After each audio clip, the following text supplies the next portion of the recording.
Okay, this is Orlando Wilson, and what I want to talk about in this video is public transport in close protection. Do you use public transport when you're providing close protection services?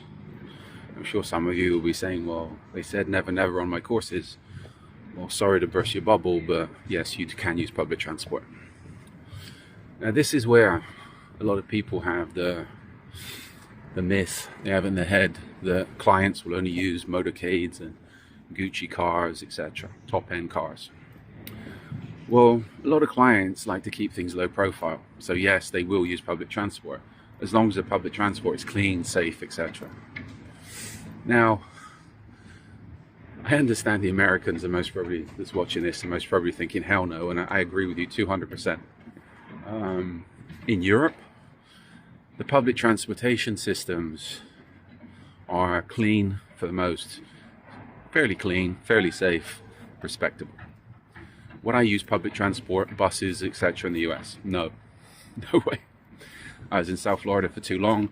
I would not get on a bus, period. Filthy, dangerous, that's it. So for the non-Americans, it's like, if you go to the US, I'd say avoid public transport because it's trash, period. But in Europe, it's, in a lot of places, it's of a good standard. So this is where you want to include this in your threat assessment, your planning and preparation of what standard is the public transport. Is it good? Is it safe? Is it on time, etc.? Now, as I said, a lot of clients aren't going to want to drive around constantly in motorcades, in flash cars. If they're keeping a low profile, it might be easier just to jump on a tram, a train, catch a taxi, etc. In a lot of cities, there's issues with congestion, and public transport such as trams and subways, trains can be a lot quicker than being stuck in traffic in a whatever car you're driving. Also, there's the issue of parking when you get to a location. Cabs in most places are okay, but everywhere you go, cab drivers, you're always going to come across one that's going to scam you, etc. And you never know who you're getting in the car with. So you have to be careful with cab drivers everywhere. Uber, I was saying to somebody recently, rather than hiring a driver in a car where available, where Uber, etc. is available, I'd happily use them because it's a lot more convenient. Put one of my credit cards on the account, nobody knows who the client is, just use my card and call an Uber Luxury whenever you need it. That's in places where the local taxi drivers are not beating up the Uber drivers, which has happened in a few cities in Europe. Now, I'm sure I'm still trying to convince some of you why clients would use public transport. It keeps a low profile, as I said, but also in your threat assessments, in your plans and preparations, even if your client's driving in Gucci cars in major cities, you always want to research the public transport. Why? Your client gets involved in an accident. There's a major issue, incident within the city. The roads are jammed, the roads are blocked, the car is disabled.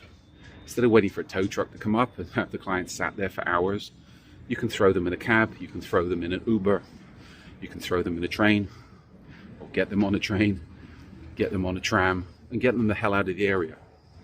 So this is where, as far as transport is concerned, you want to explore all the options, see what all the options are, and take them into consideration. Because if things go bad, you never know what you might need. If I was operating with a client in London, would I keep using the subway and buses as an option for them? Yeah, 100%. Why? Because it's safe. I would say it's too clean. It's generally safe, and it's convenient. It's quick, rather than being stuck in traffic for hours, which can happen. So again, I can tell other stories about other types of security moving assets. And again, we always used public transport, taxis, etc. Two guys on a subway, on a bus, one guy carrying the assets, one guy providing protective surveillance, plain clothes, assets in a plain bag. Nobody knows. You blend in 100%.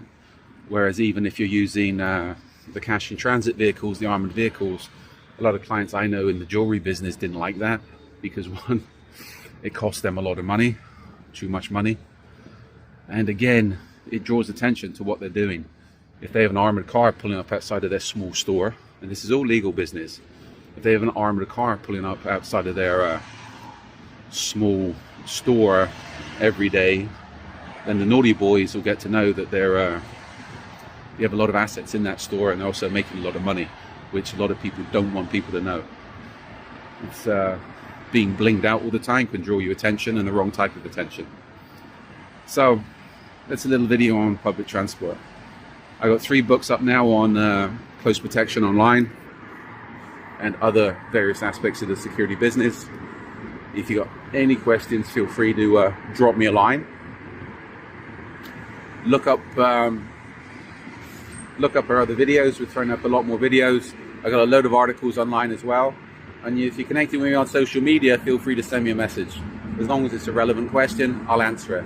But give me some time, because I'm usually busy and at the moment wandering around too much. So be good, and of course, always stay out of trouble if you can.